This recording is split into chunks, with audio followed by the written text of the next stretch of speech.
Hi hello welcome to 24/7 news TV. ఈ రోజు మనతో పాటు కాంగ్రెస్ పార్టీ లీడర్ కార్తిక్ గారు ఉన్నారు. ఆయనతో మాట్లాడదాం. హాయ్ సార్, నమస్తే. ఎలా ఉన్నారు సార్? ఇప్పుడు ఈటెల రాజేందర్ గారి కామెంట్స్ చూసుకుంటే సీఎం రేవంత్ రెడ్డి గారి వ్యవహార శైలి, పాలన గురించి మాట్లాడుతూ అలాగే సైకో, సాడిస్ట్ అని ఇట్లాంటి అసభ్యకర వ్యాఖ్యలు వాడడం ఎలా చూడాలి సార్? ఇప్పుడు వాళ్ళేమో నీతులు చెప్తారమ్మా, మరి పనులేమో బూతులు చేస్తారు. ఇప్పుడు ఒక విషయము, ఈటెల రాజేంద్ర గారు రేవంత్ రెడ్డి గారి గురించి మాట్లాడే స్థాయి ఏమన్నా ఉందా ఆయనకు? ఆయన ఆస్తులు కాపాడుకోవడానికి, కేసుల నుంచి తప్పించుకోవడానికి భయపడి పారిపోయిన దొంగ ఆయన, పిరికోడు. ఆయన వచ్చి రేవంత్ రెడ్డి గారి గురించి మాట్లాడడం ఏందమ్మా?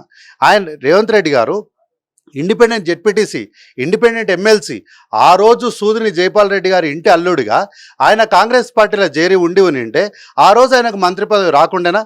కానీ అవన్నీ ఆశించిన రేవంత్ రెడ్డి గారు ప్రధాన ప్రతిపక్ష పార్టీ అయినటువంటి టీడీపీ పార్టీలకు పోయి ప్రజల పక్షాన నిలబడి ప్రజలకు అండగా కొట్లాడి మొత్తం జీవం లేకుండా ఐసీయూలో వెంటిలేటర్ పైన ఉన్నటువంటి కాంగ్రెస్ పార్టీలకు వచ్చి కాంగ్రెస్ పార్టీలో జవసత్వాలు నింపి పార్టీని అధికారంలోకి తీసుకొచ్చిన రేవంత్ రెడ్డి గారు ఎక్కడ?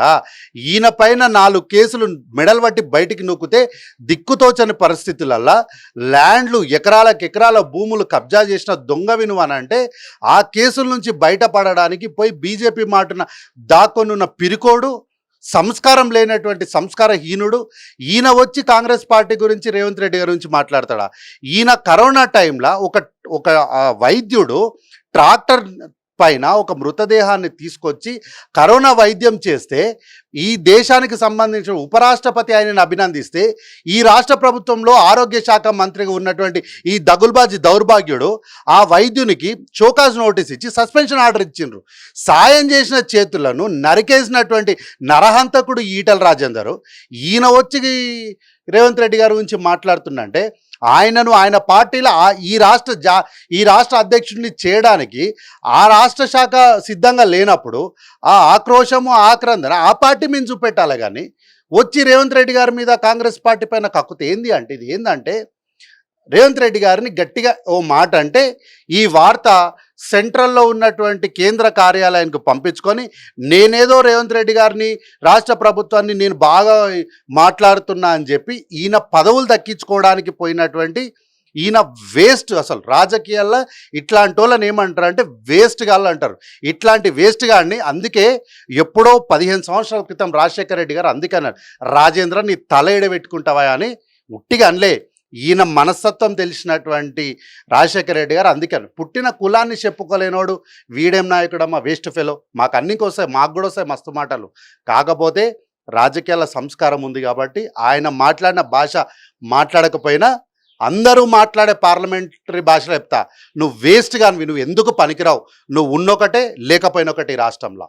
ఇప్పుడు ఆయన చేసిన ఇంకో ఆరోపణ ఏంటంటే మునుగోడు ఉప ఎన్నికల టైంలో సీఎం రేవంత్ రెడ్డి గారు కేసీఆర్ దగ్గర డబ్బులు తీసుకున్నారు అనే ఆరోపణ చేస్తున్నాడు. సో దీనికి నువ్వు ఎందుకు వచ్చినావా రేవంత్ రెడ్డి దగ్గరికి? నువ్వు ఎందుకు వచ్చినావు? 6 రిసార్ట్లకి డబ్బులు నీకు వచ్చినావా? పనికి మాలిన మాటలు మాట్లాడడం నీకు మాత్రమే చెల్లుతుంది. నువ్వు రాజకీయాలను వ్యాపారం చేసినవి, నువ్వు కలెక్షన్లు బైపోళ్ళు అని చెప్పి ఎన్ని కోట్ల రూపాయలు వసూలు చేసినావు మాకు తెలియదా బిడ్డ? నీ గురించి ఒక్కొక్కటి మొత్తం ఈ రోజు నుంచి మేము ఇదే పని పెట్టుకుంటాం, అన్ని పనులు ఇడిచిపెడతాము. నువ్వు టీఆర్ఎస్ పార్టీలో చేసిన ప్రతి అక్రమ దందా, నువ్వు మహిళా కార్యకర్తల్ని ఎంతమందిని వేధించినావు, ఎంతమంది బతుకుల్ని నాశనం చేసినావు, ఇవన్నీ ఒక్కొక్కటి ఆధారాలతో సహా బయట పెడతాం. మా జగ్గన్న నిన్ను రోడ్డు మీద గుంజిళ్ళు తీపిస్తామన్నారు కదా, మేం చెప్తున్నాం బిడ్డ, నిన్ను రోడ్డు మీద ఉరికిచ్చి నిన్ను ఈ ప్రజలు తరిమి కొట్టి నీ ముఖం మీద పేడేసే రోజును తీసుకురాకపోతే మేము కాంగ్రెస్ పార్టీ కార్యకర్తలమే కాదు. Okay sir, thank you so much.